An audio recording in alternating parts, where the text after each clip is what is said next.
Baik, dari kelompok 5 ini terdiri dari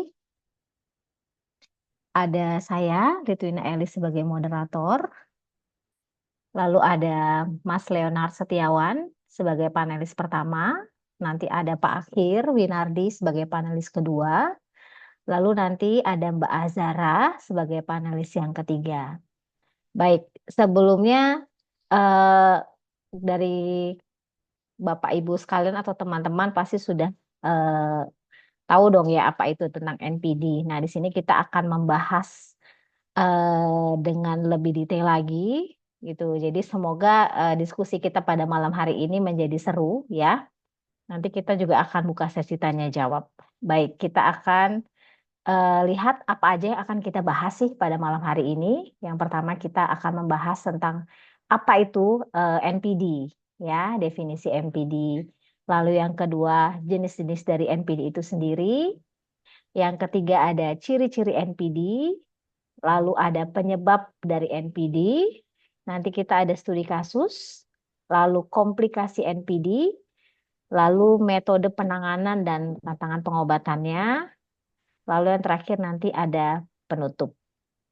Baik, kita langsung mulai saja dengan panelis pertama kita, dengan Mas Leonard, yang akan membahas tentang konsep narcissistic personality disorder atau NPD, lalu definisi, jenis-jenis, dan ciri-ciri NPD. Oke, untuk waktu dan tempat kami persilakan Mas Leon. Baik, selamat malam pada moderator Mbak Litwina, teman-teman panelis 2, panelis 3, Pak Win dan Mbak Zahra, serta para audiens yang saya hormati. Terima kasih sudah bersedia hadir dalam panel diskusi kami dengan topik NPD. Baik, saya Leonard Setiawan selaku panelis 1. Pertama, saya ingin memperkenalkan mengenai NPD atau Narcissistic Personality Disorder. Nah, istilah NPD ini akarnya bersumber dari cerita Yunani kuno, di mana yang kita sejauh ini telah ketahui, banyak kita ketahui bahwa kalau cerita tentang Yunani kuno erat kaitannya dengan tokoh-tokoh mitologi, dengan kutukan, berkat, serta pengaruh dewa-dewi yang sangat kuat.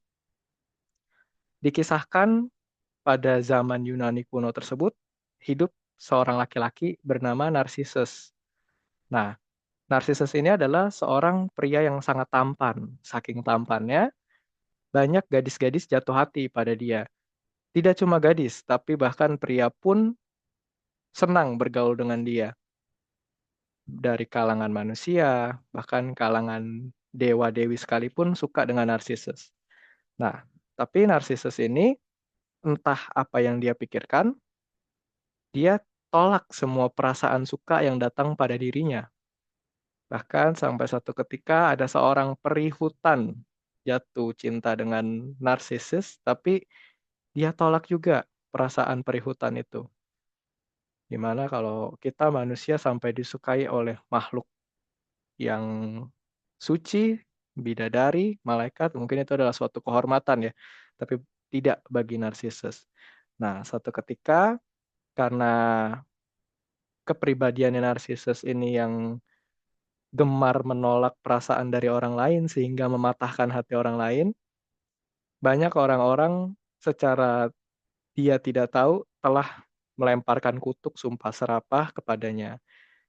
Sehingga kutuk itu terdengarlah oleh satu sosok dewi pembalasan, namanya Dewi Nemesis. Nah, Dewi Nemesis ini mengutuk Narcissus. Seperti apa kutukannya? Jadi pada waktu musim panas di zaman itu, ketika Narcissus haus dan dia ingin minum dari sungai, waktu dia membungkuk, itu dia lihat bayangannya sendiri terpantul dari air sungai. Nah, saat dia melihat bayangannya sendiri, Narcissus jadi jatuh cinta dengan bayangannya. Dia ingin raih bayangannya itu, dia ingin peluk, dia ingin cium, tapi dia sadar hal itu tidak bisa dilakukan, sehingga rasa obsesi yang tidak kesampaian ini membuatnya patah hati, sehingga berujung akhirnya Narcissus sakit dan meninggal. Nah, Dari cerita narsisus ini lahirlah istilah penyakit psikologi yang bernama NPD atau Narcissistic Personality Disorder.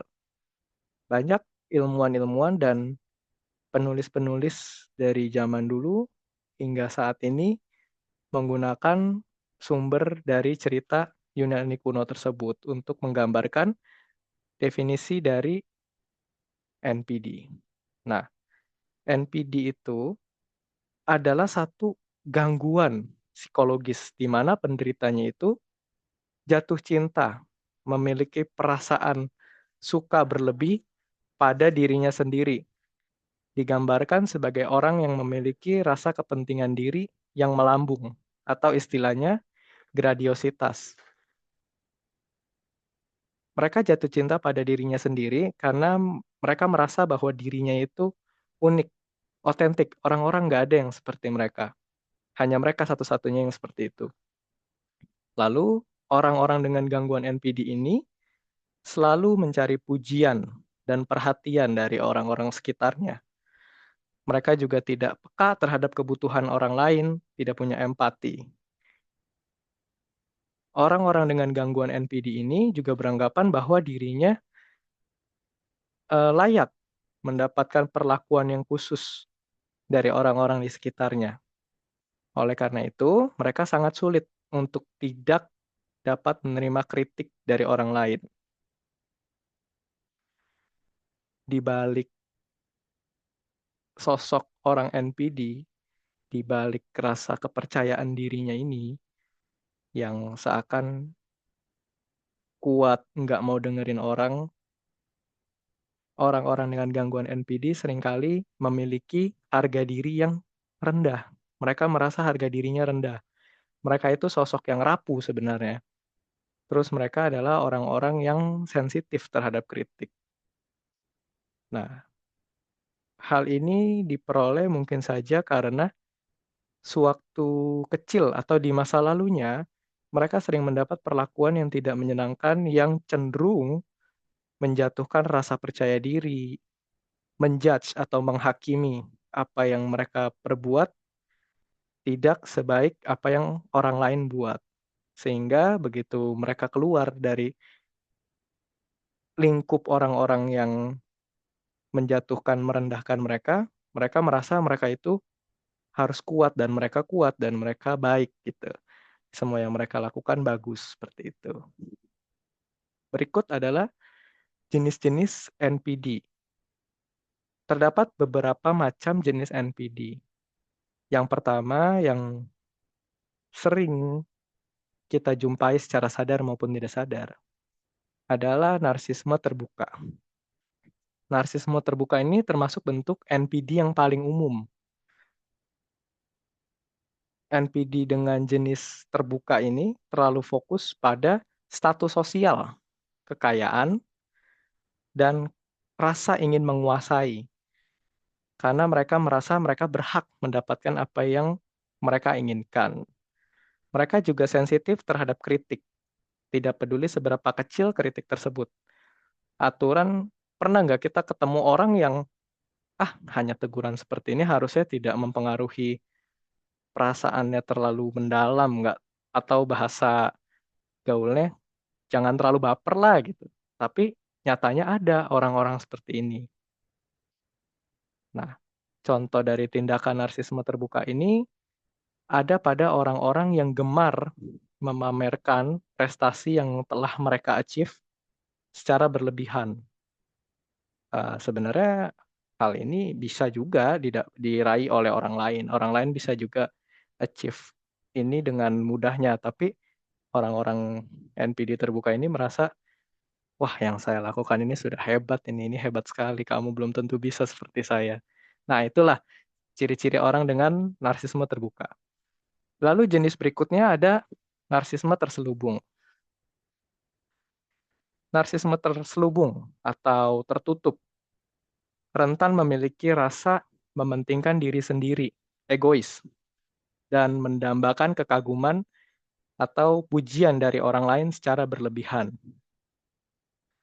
Orang dengan kondisi narsisme terselubung memiliki perilaku negatif yang lebih halus dan pasif. Jadi tidak seaktif atau tidak seagresif narsisme terbuka tadi. Contohnya itu, instead of membanggakan diri sendiri atau menuntut perilaku atau rasa hormat dari orang-orang sekitar, orang dengan gangguan narsisme terselubung ini, mereka merasa mereka itu adalah korban dari orang-orang lain. Atau istilah asingnya mereka itu playing victim. Mereka sering sekali playing victim. Mereka sering atau bahkan mereka seolah-olah mempermalukan, menyalahkan atau memanipulasi untuk mendapat apa yang mereka inginkan dan tetap fokus pada dirinya sendiri. Lalu jenis NPD berikutnya itu teman-teman ada narsisme antagonis. Nah, bentuk NPD ini tuh orangnya tuh arogan, jiwa kompetitifnya kenceng, terus cenderung inginnya bersaing sama orang lain, nggak mau ada rasa kalah. Narsisme jenis ini nih sering eksploitasi orang lain untuk dapetin hal-hal yang sekali lagi mereka inginkan. Mereka tuh juga cenderung merendahkan orang lain dan memulai pertengkaran agar terlihat dominan. Kalau kita pernah ya ketemu entah rekan kerja, kerabat, saudara, teman, atau bahkan orang yang kita tahu tapi kita nggak akrab, kalau ngomong tuh suka nggak difilter, sering nyentuh-nyentuh, nyenggol-nyenggol ranah personal orang lain. Terus cenderung menjatuhkan orang lain lewat cara personal tadi. Nah, kemungkinan orang tersebut sedikit mengidap narsisme dan jenisnya ini antagonis. Lalu yang keempat ada jenis NPD komunal. Pengidap narsisme komunal ini melihat diri mereka sebagai orang yang berempati, peduli, tidak mementingkan diri sendiri. Kebalikannya ya dari narsisme antagonis tadi ya. Kalau komunal ini cenderung orangnya tuh seperti kelihatannya mau dilihat sebagai orang suci, orang baik. Mereka itu cenderung kalau ada orang ya anak-anak muda misalnya nakal-nakal sedikit, ngomongnya sembarangan sedikit. Nah, orang narsisme komunal ini sering banget nih negur-negur kayak gitu. Janganlah, jangan kayak gitu. Ya mungkin maksudnya baik. Nah, tapi ada udang di balik batu. Perbuatan mereka itu untuk membangun citra baik mereka. Mungkin teman-teman di sini berpikir, loh, bukannya membangun citra baik itu adalah hal yang wajar ya? Ya, wajar. Tapi orang-orang dengan NPD ini juga maunya dipuji orang lain lewat perbuatan baik mereka. Contoh, ada yang parahnya itu secara verbal keluar. Misalnya kayak, saya mah sebenarnya orangnya baik. Saya mah sebenarnya orangnya oke-oke aja, fine-fine aja, asal jangan disenggol. Nah, ciri-ciri seperti itu. Atau yang lebih pedenya lagi, saya mah orangnya baik, nggak suka lihat orang susah. Nah, seperti itu. Teringat satu pepatah mengatakan bahwa langit tidak pernah menceritakan bahwa dirinya tinggi. Nah, terkait ya dengan orang narsisme komunal. Langit itu kan di atas, manusia itu di bawah. Langit tahu itu dan manusia juga tahu hal itu. Jadi langit yang sudah di atas itu nggak akan bilang, saya lebih tinggi dari kamu. Karena ya kita semua tahu bahwa langit itu di atas tanpa langit perlu menceritakan. Demikian harusnya orang narsisme komunal itu juga seperti itu. Nggak perlu umbar-umbar atau cerita-cerita mereka baik. Kalau emang mereka baik kan orang juga bisa lihat dengan sendirinya ya gitu. Nggak perlu validasi berlebih. Kemudian yang terakhir ada narsisme ganas nih. Apa sih definisi dari narsisme ganas? Ini merupakan bentuk NPD paling parah. Sebab kondisi ini berpotensi menimbulkan kekerasan. Orang dengan narsisme ganas ini, sekali lagi, cenderung mementingkan dirinya sendiri dan mengalami gangguan kepribadian antisosial. Mereka ini ansos, seperti agresi, paranoia, dan kurang empati. Bahkan mereka juga bisa memiliki sifat sadis atau gangguan psikopat. Nah, mungkin kalau teman-teman di sini semua Saudara-saudari pernah nonton film Psikopat ya? Kalau film Psikopatnya ini garapan dari eh, industri perfilman barat, biasanya tokoh psikopatnya ini laki-laki. Subjek jadi bahan obsesinya itu perempuan. Tapi kalau di industri Asia seperti Jepang, biasanya yang psikopat itu yang perempuan. Yang jadi subjek obsesinya itu laki-lakinya. Nah, teringat satu film. Jadi ada seorang pria di Jepang lagi pulang kerja. Terus dia nggak sengaja ketemu nih. Ada sepasang cowok sama cewek. Cowoknya ini kayak lagi bentak-bentak ceweknya. Dia marah-marah sampai ceweknya nangis. Nah, si pria yang baru pulang kerja ini, jiwa kelaki-lakiannya terpanggil dong. Saya harus melindungi wanita ini. Disamperin lah pasangan itu. Dibentak cowok yang marah-marah itu. Kenapa marah-marah? Kasar sekali kau sama perempuan gitu. Nah, tapi setelah dibentak itu, si cowok yang kepergok marah-marahin perempuan di tengah jalan ini, bukannya takut atau kaget, tapi malah lega, malah bersyukur.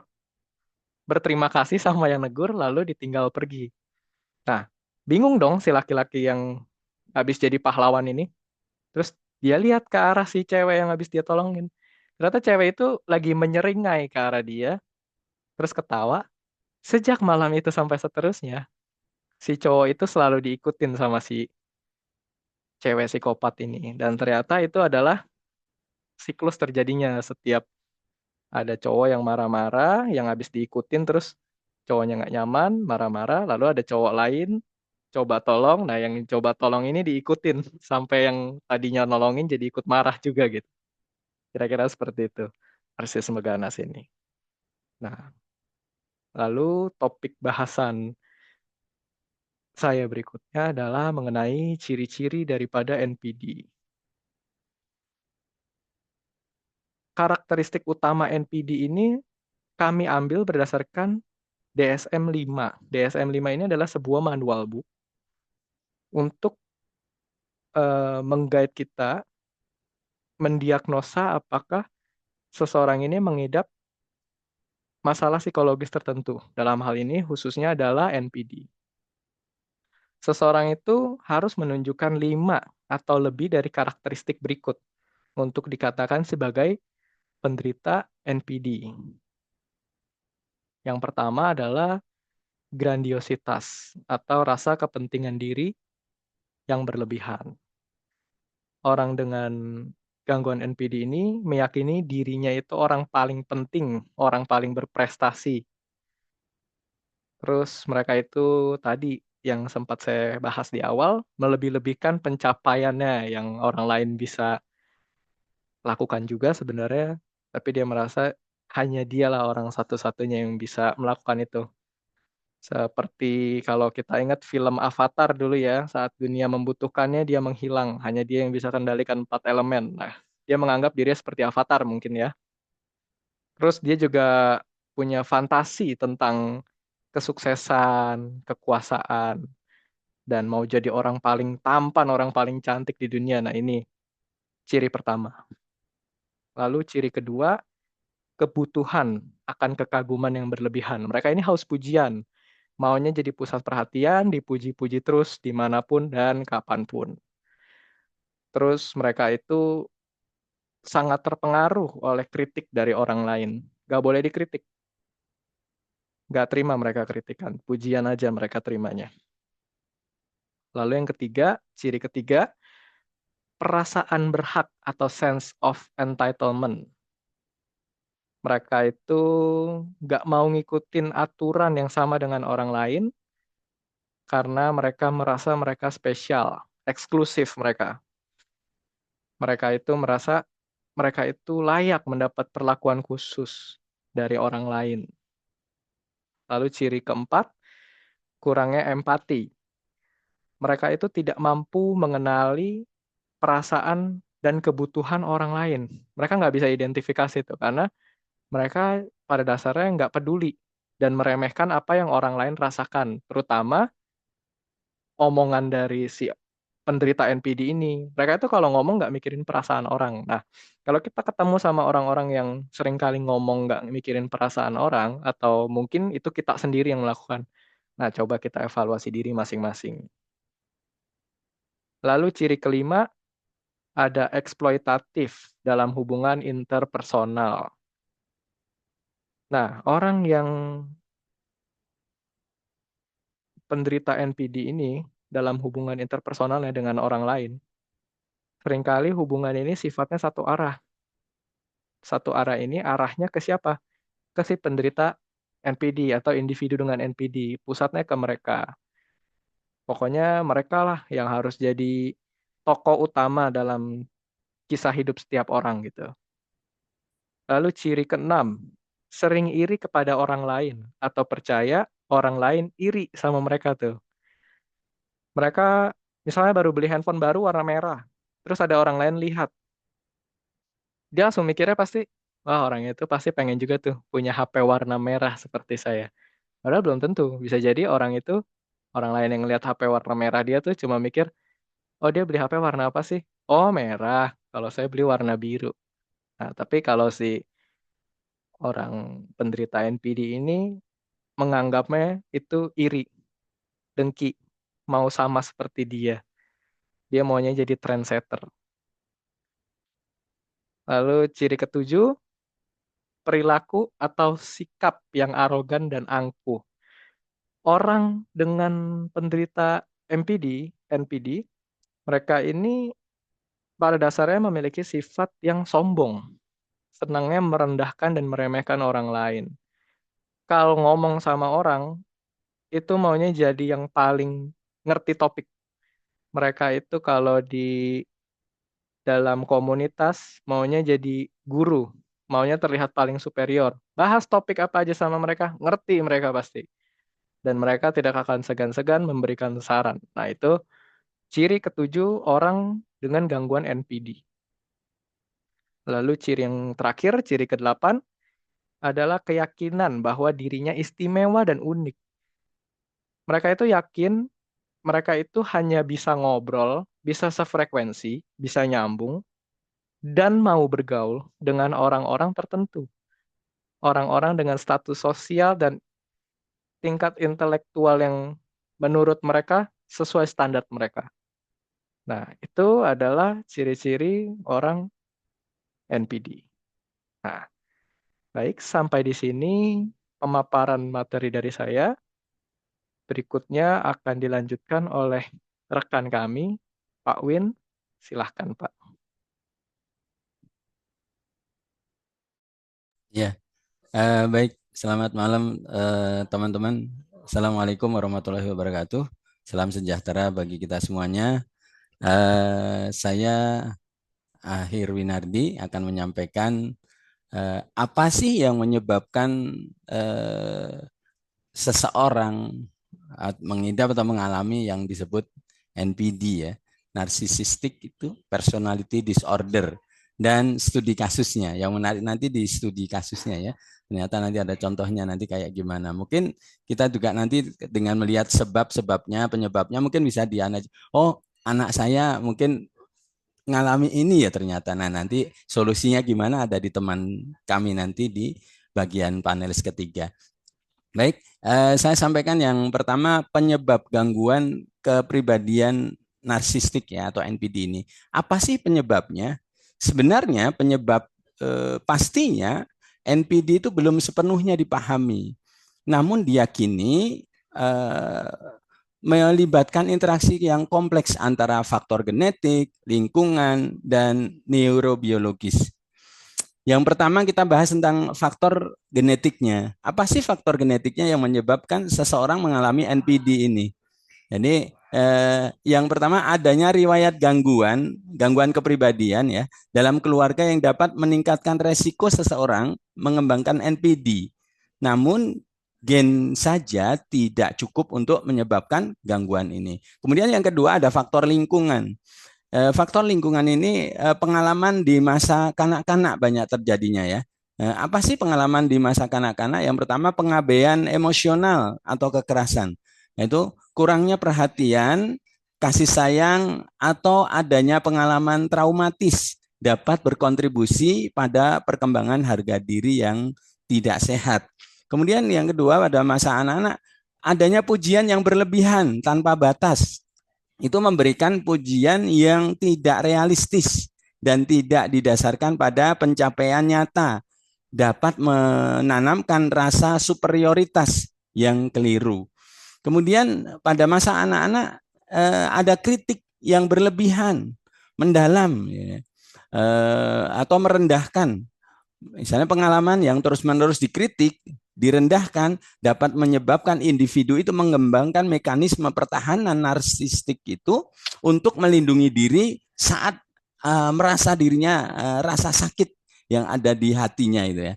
Kemudian orang tua juga punya peran ini, orang tua yang narsistik gitu ya, tumbuh dengan orang tua yang memiliki ciri-ciri narsistik dapat menjadi model perilaku dan pola interaksi yang tidak sehat. Kemudian yang berikutnya adalah kurangnya batasan yang konsisten, yaitu tidak adanya batasan yang jelas dapat membuat anak mengembangkan ekspektasi yang tidak realistis tentang dunia dan orang lain. Kemudian faktor neurobiologisnya itu. Dari penelitian yang sedang berlangsung, untuk memahami peran otak dan biokimia dalam perkembangan NPD itu, beberapa studi menunjukkan adanya perbedaan struktural dan fungsional di area otak yang terkait dengan empati, regulasi emosi pada individu dengan NPD itu. Namun penelitian di bidang ini masih terbatas dan memerlukan kajian yang lebih lanjut. Saya akan lanjutkan dengan studi kasusnya.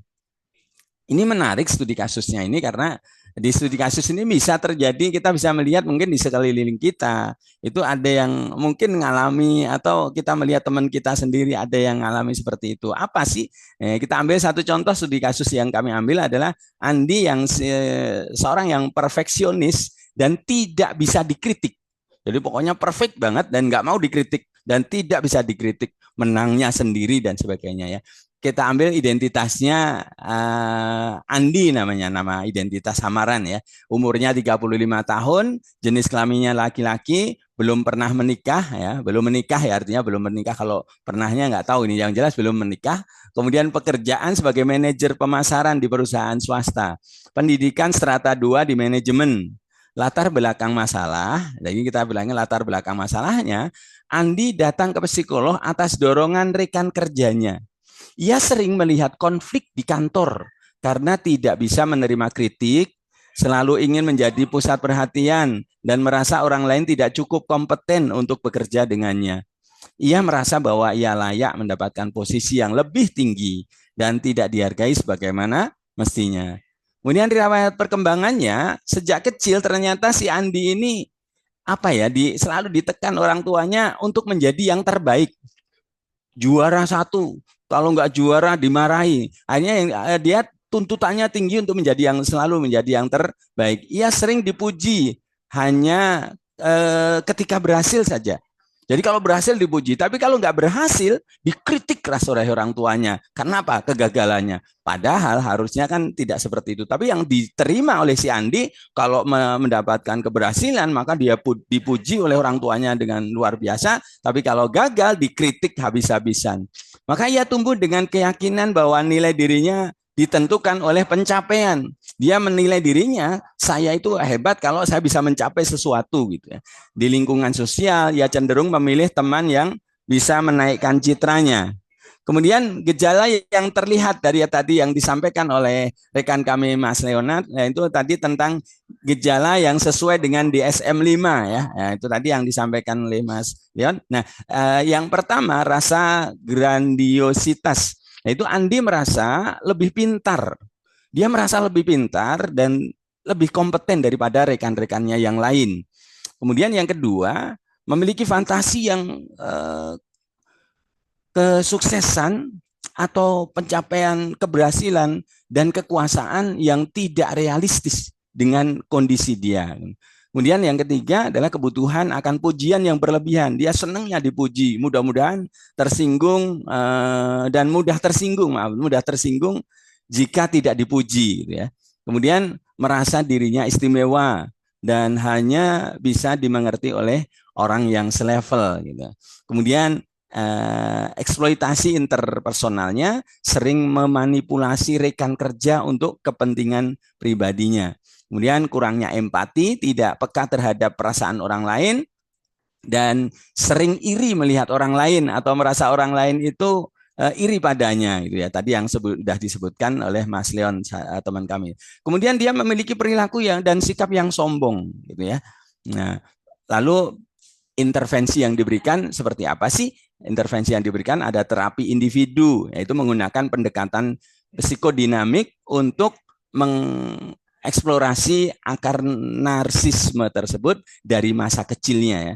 Kemudian yang kedua ada terapi kognitif perilaku atau CBT, ya, untuk membantu Andi mengenali pola pikir yang maladaptif dan mengembangkan empatinya. Kemudian ada di education, yaitu untuk meningkatkan kesadaran diri dan mengembangkan hubungan interpersonal yang lebih sehat lagi. Kemudian perkembangan selama terapi. Ini pada awalnya Andi sangat defensif, tidak percaya bahwa ia memiliki masalah NPD. Dia nggak percaya kalau dia itu mengidap NPD. Namun setelah beberapa sesi, ia mulai menyadari bahwa banyak konflik yang ia alami bersumber dari ketidakmampuannya menerima kelemahan dan empati terhadap orang lain. Ia mulai belajar mengekspresikan emosi tanpa merasa lemah. Intinya di sini dari studi kasus Andi ini menggambarkan bagaimana ciri NPD muncul akibat tekanan masa kecil dan bagaimana terapi berusaha membantu Andi mengubah pola pikir dan perilakunya. Baik, teman-teman, itu penyebabnya terjadi NPD, dan ada studi kasus yang kami ambil dari Andi yang tidak bisa dikritik, gitu ya. Selanjutnya bagaimana solusinya? Ada panelis yang ketiga adalah Mbak Zahra Safira Skarputri yang akan melanjutkan mengenali komplikasi dari NPD ini. Pasti lebih menarik, ya. Baik, silahkan Mbak Zahra dilanjutkan. Terima kasih. Baik, terima kasih kepada Pak Akhir dan teman-teman semua yang telah menyempatkan hadir dalam diskusi malam ini. Sebelumnya memperkenalkan diri terlebih dahulu, ya, saya Azahra Safira Skarputri. Di sini saya akan menjelaskan mengenai bagaimana nih komplikasi dari NPD sendiri, kemudian metode penanganan NPD dan tantangan dalam pengobatan NPD sendiri. Baik, di sini yang pertama adalah komplikasi NPD, di mana beberapa komplikasi yang bisa berkembang atau terjadi bersamaan dengan gangguan kepribadian narsistik. Yang pertama adalah hubungan interpersonal yang buruk. Hubungan interpersonal yang buruk, orang dengan NPD sering kesulitan mempertahankan hubungan yang sehat karena tidak mampu membangun empati, sering mengeksploitasi orang lain, sulit menerima kritik ataupun kompromi, cenderung mendominasi dan mengabaikan perasaan pasangan, teman, ataupun rekan kerja. Biasanya komplikasi dari hubungan interpersonal yang buruk ini ia bisa membuat konflik berkepanjangan, di mana biasanya perceraian, kesepian, isolasi sosial. Selanjutnya ada gangguan psikologis lain atau komorbiditas. Yang termasuk dalam gangguan psikologis lain, yang pertama ini ada depresi, di mana depresi ini terjadi terutama saat harga diri terguncang atau citra diri sempurna itu gagal dipertahankan, jadi menyebabkan depresi. Selanjutnya ada gangguan kecemasan. Gangguan kecemasan sendiri muncul karena tekanan untuk selalu tampil sempurna. Kemudian ada gangguan makan terkait citra diri dan kontrol. Gangguan fisik, gangguan penyalahgunaan narkoba ataupun alkohol ataupun zat-zat ini biasanya sebagai pelarian dari kegagalan ataupun stres. Di sini ada risiko untuk bunuh diri. Risiko untuk bunuh diri ini biasanya Meski tampak percaya diri, orang-orang NPD ini tuh dapat mengalami kejatuhan emosional yang dalam saat citra diri mereka itu hancur, terutama pada tipe vulnerable atau narsistik, di mana biasanya ini dia menyakiti diri sendiri ataupun self-harm. Selanjutnya ada gangguan dalam karir ataupun pendidikan. Karena sulit menerima umpan balik, cenderung menyalahkan orang lain atas kegagalannya. Bisa terlalu ambisius tanpa kemampuan yang sepadan. Komplikasi dari gangguan dalam karir atau pendidikan ini biasanya ia kehilangan pekerjaan ataupun konflik dengan tim kerja ataupun stagnasi dalam karir. Kemudian ada kesulitan dalam proses terapi. Orang dengan NPD ini sering menolak bahwa mereka itu bermasalah, cenderung menyalahkan terapis atau berhenti di tengah jalan, bisa memanipulasi proses terapi untuk validitas ego, bukan untuk pemulihan. Yang selanjutnya ada isolasi sosial dan ketidakpuasan hidup. Isolasi sosial dan ketidakpuasan hidup di sini, meskipun orang NPD itu tampak superior, banyak penderita NPD itu merasa kosong secara emosionalnya, tidak puas dan terasingkan. Karena hubungan yang dangkal dan penuh ketegangan. Biasanya komplikasinya dari isolasi sosial dan ketidakpuasan hidup ini tuh penurunan kualitas hidup secara keseluruhan. Selanjutnya, nah di sini tuh ada metode penanganan dari eh, untuk mengatasi NPD sendiri. Yang pertama itu ada terapi psikologis atau psikoterapi. Yang kedua itu ada farmakoterapi atau pengobatan dengan obat-obatan. Yang ketiga ada perawatan rumahan. Metode penanganan NPD sendiri ini sering menantang karena individu dengan gangguan ini tuh mungkin tidak menyadari bahwa mereka itu memiliki masalah dan enggan mencari bantuan.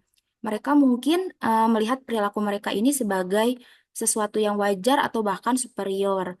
Namun, dengan pendekatan terapi yang tepat dan komitmen dari individu yang bersangkutan, perubahan positif itu pasti dapat dicapai. Yang pertama ini ada terapi psikologis atau psikoterapi biasanya diberikan oleh psikolog. Yang pertama itu ada terapi skema. Terapi skema ini terapi jangka panjang di mana membantu individu mengidentifikasi dan mengubah pola pikir dan perilaku maladaptif yang mendasarinya, termasuk keyakinan negatif tentang diri sendiri dan orang lain yang berkontribusi dalam narsistik sendiri. Terapis di sini bekerja untuk memenuhi kebutuhan emosional inti yang tidak terpenuhi di masa kanak-kanaknya. Yang kedua, ada terapi MBT, di mana terapi MBT ini meningkatkan kemampuan individu untuk memahami pikiran dan perasaan diri sendiri dan orang lain. Ini tuh membantu mengembangkan empati, memperbaiki hubungan interpersonal, dan meningkatkan regulasi emosi. Yang ketiga ada terapi TFP, di mana terapi TFP sendiri ini berfokus pada dinamika hubungan terapeutik untuk memahami dan mengatasi pola relasi yang terdistorsi yang menjadi ciri khas NPD sendiri. Selanjutnya ada terapi perilaku kognitif atau CBT. Terapi CBT ini tuh membantu individu untuk mengidentifikasi dan mengubah pola pikir dan perilaku yang tidak sehat. CBT juga dapat membantu dalam mengelola kemarahan, meningkatkan keterampilan sosial, dan mengembangkan pandangan yang lebih realistis tentang diri sendiri dan orang lain. Terus ada selanjutnya terapi metakognitif, terapi untuk membantu seseorang menilai sesuatu dari berbagai sudut pandang. Kemudian ada terapi pasangan ataupun keluarga. Terapi pasangan atau keluarga ini terapi yang fokusnya itu untuk memperbaiki komunikasi antar pasangan dan keluarganya. Terus tadi kelewat ada terapi perilaku dialektika atau DBT. Jenis terapi ini tuh bicara untuk pasien dengan masalah emosi yang intens gitu. Selanjutnya ada farmakoterapi atau pengobatan dengan obat-obatan. Depresi dan kecemasan. Jika seorang NPD itu mengalami depresi atau kecemasan, biasanya diberikan antidepresan dan obat anti kecemasan dapat membantu mengurangi gejala-gejala depresi kecemasan ini. Kemudian ada gangguan mood. Stabilisator mood dapat digunakan jika ada gejala bipolar atau fluktuasi mood yang signifikan. Kemudian jika perilaku menunjukkan perilaku agresi dan impulsivitas, biasanya dalam beberapa kasus obat-obat tertentu dapat membantu mengelola agresi dan perilaku impulsif. Penting untuk diingat bahwa obat-obat hanyalah alat bantu yang bukan solusi utama dari NPD. Terapi psikologis yang tadi, psikoterapi yang telah disebutkan, tetap menjadi fokus utama pengobatan. Selanjutnya, ada perawatan rumahan. Belajar berpikir terbuka dengan menerima pendapat orang lain. Kemudian cari tahu informasi tentang narsistik, personality disorder. Jadi seorang yang pengidap NPD itu penting untuk mencari tahu tentang konsep NPD itu bagaimana agar dia pun mengerti cara perawatan itu bagaimana. Kemudian cari tahu cara menyalurkan stres misalnya itu lewat meditasi ataupun misalnya olahraga. Terapkan pola hidup sehat, kemudian fokus pada perawatan dengan mengingat tujuan utamanya. Selanjutnya, ada tantangan dalam pengobatan NPD. Yang pertama, kurangnya insight dan resistensi terhadap terapi. Yang kedua, harga diri rapuh dan proses perubahan yang panjang. Yang ketiga, butuh kesabaran dan keahlian terapis. Dan yang terakhir, kesimpulan dari keseluruhannya, secara singkat ini, NPD adalah kondisi mental dengan pola grandiositas, di mana kebutuhan kekaguman yang berlebihan dan kurang empati. Individu dengan NPD ini sendiri tampak percaya diri, tetapi memiliki harga diri yang rapuh dan sensitif terhadap kritik. Diagnosis dan pengobatan NPD sendiri harus dilakukan oleh profesional, seperti misalnya psikolog. Kemudian selain itu, perubahan positif mungkin dicapai melalui terapi jangka panjang. Baik, sekian presentasi dari kelompok kami. Ah, apakah ada yang ingin ditanyakan ataupun ada yang ingin didiskusikan? Boleh raise hand.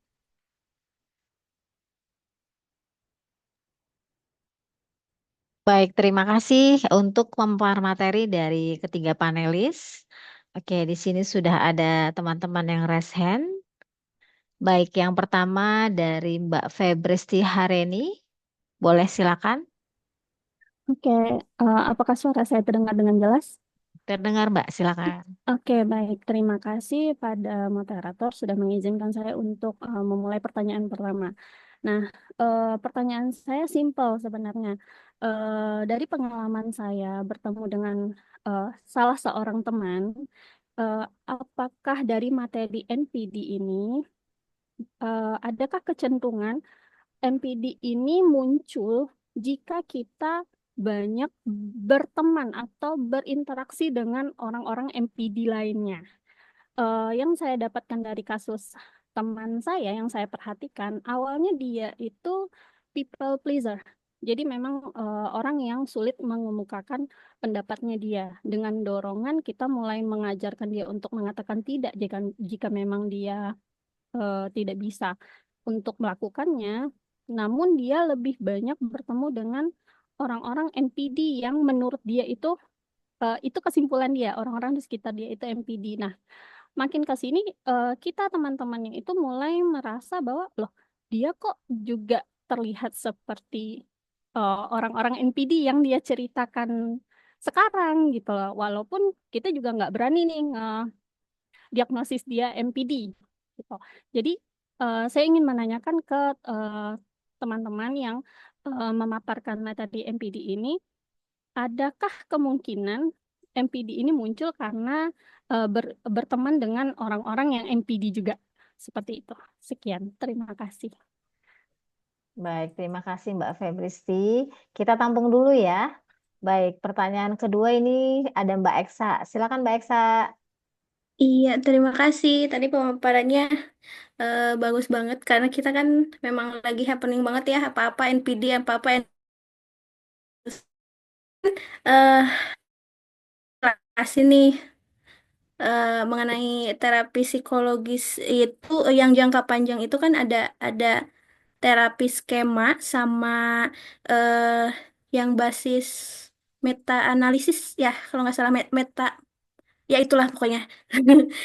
Itu tuh disebutkan bahwa pendekatan tersebut tuh pengobatan salah satu pengobatan untuk NPD itu sendiri.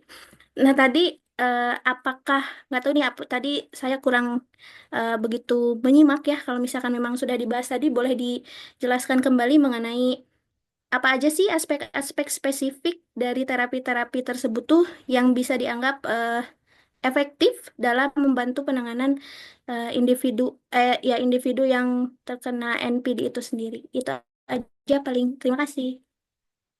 Baik, terima kasih Mbak Eksa. Jadi pertanyaan pertama dari Mbak Febresti itu, eh, bisa nggak sih kalau orang berteman dengan sesama NPD itu dia akan jadi NPD, jadi menular gitu ya. Lalu pertanyaan kedua dari Mbak Eksa itu tentang terapi metakognitif tadi ya. Baik, dari teman-teman panelis ada yang mau menjawab silakan. Mungkin kalau yang Baik, terapi nanti Mbak Azara ya. ya. Baik, Terima kasih. boleh saya menjawab ya, mungkin nanti bisa ditambahkan sama teman-teman ya. Jadi tadi disampaikan Mbak Heren ya, Mbak Febresti ya.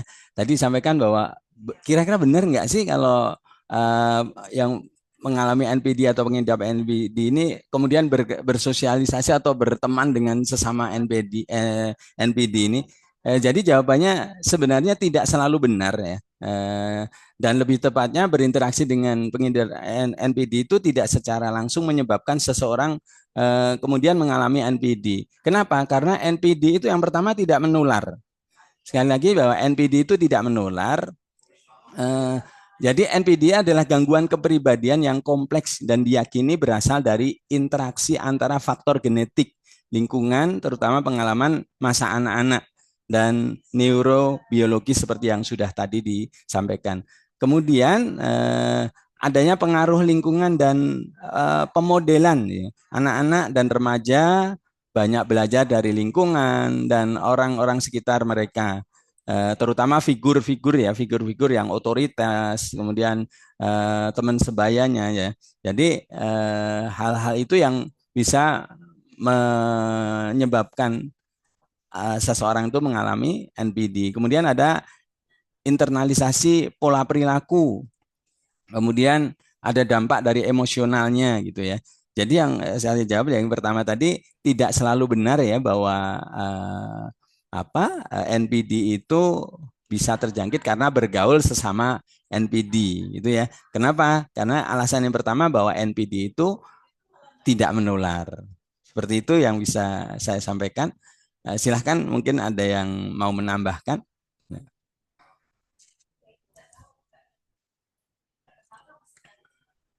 Mas, gak ada suaranya.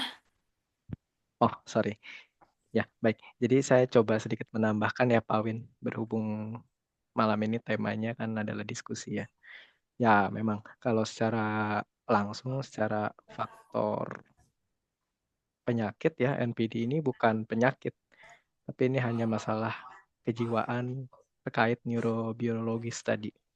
Nah, tapi dari yang sejauh ini saya coba telaah, coba saya cari tahu, jika masalahnya terkait dengan kondisi psikologis, orang bisa saja ikut kena lakukan hal yang sama. Seperti yang tadi Mbak Febresti bilang, temennya bergaul dengan orang NPD, kok ikutan jadi NPD juga. Ya, karena saya memegang ada satu perkataan yang cukup mengena, karena kebetulan tadi dibahas oleh Pak Win dan Mbak Febresti bertanya, jadi ada kalimat bilang gini, pergaulan yang buruk merusak kebiasaan yang baik. Gitu.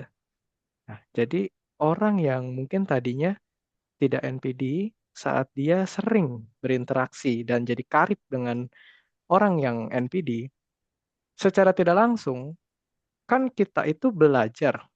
Mungkin jawaban saya atau penjelasan saya di sini agak sedikit berfilsafat kita. Kita itu belajar, bertumbuh dan berkembang itu, selain dari perkembangan kognitif, kita juga belajar dari pengalaman indrawi yang berpusatnya di otak.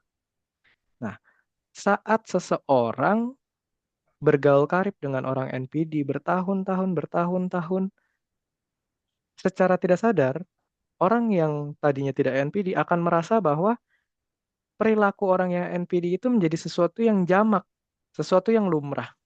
Nah, itu yang menyebabkan orang yang nggak NPD kok bisa ketular NPD? Padahal kan NPD bukan penyakit, virus. Tapi kok bisa ketular? Nah itu karena dia akan merasa perilaku ini jadi jamak gitu ya. Jadi dia lakukan juga. Mungkin sedikit keluar dari topik. Sederhananya, orang yang tadinya bukan seorang pembuli. Ketika dia bergaul dengan pembuli, mungkin tadinya dia anak bawang ya di circle tukang bulinya itu. Saat keluar dari circle itu, ya bisa jadi dia yang jadi bos pembuli berikutnya. Sama seperti orang NPD ini. Dia akan merasa, ini adalah hal yang lumrah kok. Gitu. Sekian respon dari saya. Terima kasih. Saya kembalikan ke moderator. Baik, jadi intinya NPD itu tidak menular ya. Jadi NPD itu lebih ke gangguan mental. Oke, jadi kita lanjut Mau pertanyaan kedua. ditambahin lagi. Oh, oke. Baik, silakan Mbak Zara. Iya, jadi di sini biasanya nih orang NPD itu tuh, jadi yang pertama itu pengaruh lingkungan dan pola interaksi bukan kayak tertular gitu. Jadi misalnya nih seorang itu berinteraksi dengan dekat atau dia tuh punya sifat narsistik, misalnya itu orang tua, pasangan ataupun sahabat.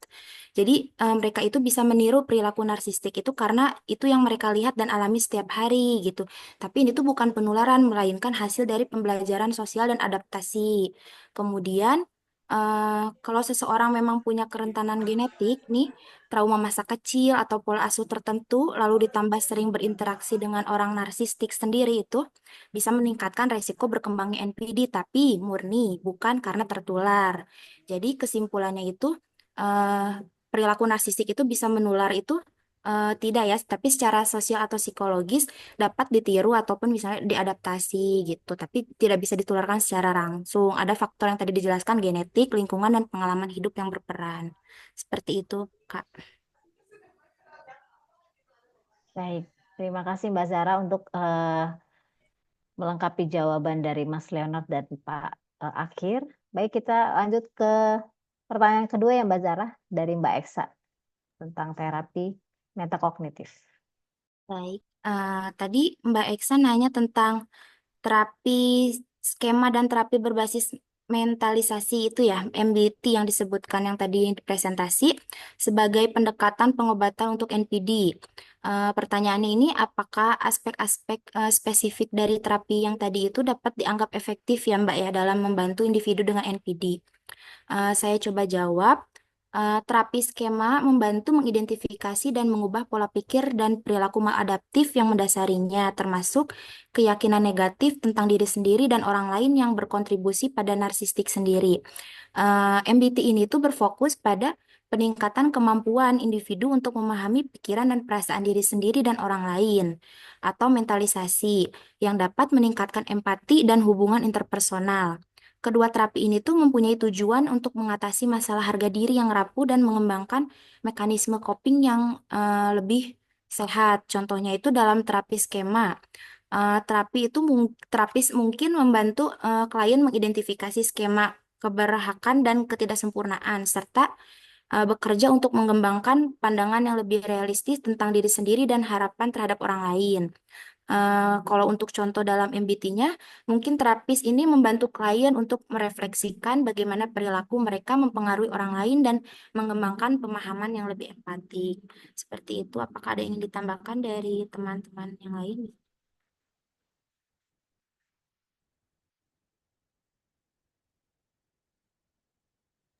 Baik, saya tambahkan sedikit ya, mungkin tadi sudah diberikan jawaban dengan saya bilang ya jawabannya ya memang sudah sempurna seperti itu. Mungkin untuk tambahan sedikit untuk apa ya terapi skema, mungkin dari yang saya baca di artikel atau mungkin baca di jurnal itu ternyata dikembangkan ya oleh siapa, Jeffrey Young ya, bahwa NPD seringkali memiliki skema yang kuat mendasari grandiositas tadi ya dan kurangnya empati mereka. Jadi di sini ada identifikasi skema dengan NPD, yaitu terapi skema secara aktif mencari skema spesifik yang sering muncul pada individu NPD seperti yang tadi yang sudah disampaikan. Saya tambahkan sih tentang kepercayaan pada dirinya, kemudian pernah mungkin atau pelecehan, kemudian deprivasi emosional, merasa kebutuhan akan kasih sayang, perhatian, empati yang tidak terpenuhi gitu. Kemudian merasa cacat atau rasa malu gitu ya, merasa cacat, tidak berharga dan tidak cukup baik gitu ya. Jadi bisa ditambahkan kesimpulannya dari yang tadi sudah disampaikan tentang kesimpulan dari ini dalam praktiknya terapis mungkin mengintegrasikan elemen dari kedua pendekatan, memberikan pengobatan yang paling komprehensif dan individual bagi klien NPD ya.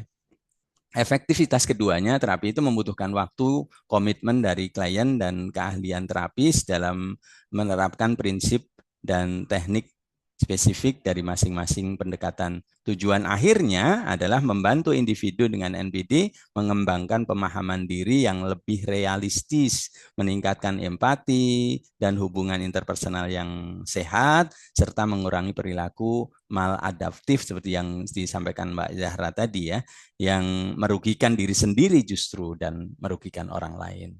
Mungkin itu yang saya tambahkan. Mudah-mudahan Mbak Eksa bisa mendapatkan tambahan yang cukup. Mudah-mudahan bisa memberikan wawasan kita bersama. Terima kasih. Silakan Mbak Litwina dilanjutkan. Baik, terima kasih untuk pemaparannya Pak Akhir. Baik, semoga jawaban pertanyaannya terjawab ya Mbak Eksa dan Mbak Heren. Ya, terima kasih untuk partisipasinya. Baik, sepertinya karena keterbatasan waktu, maka kita akan tutup diskusi kita pada malam hari ini. Sebelumnya saya perwakilan dari kelompok 5 mengucapkan banyak terima kasih kepada teman-teman karena sudah hadir dan meramaikan diskusi kami pada malam hari ini. Semoga apa yang panelis kami sampaikan pada malam hari ini berguna dan menambah ilmu bagi teman-teman sekalian. Ya, apabila ada lebih dan kurang, kami mohon maaf. Terima kasih. Boleh Sesi foto dulu ya. foto dulu Oke, ya. boleh. Silakan. Boleh on cam, teman-teman.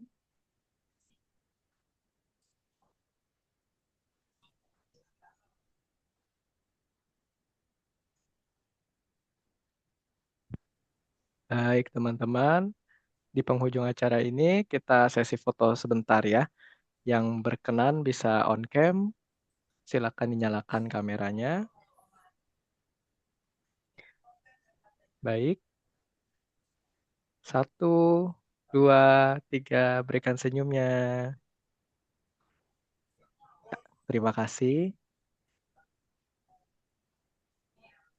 Baik, terima kasih untuk bantuannya Mas Leon. Baik, terima kasih teman-teman. Kami ucapkan terima kasih sekali lagi dan selamat malam. Ditutup dulu recordingnya.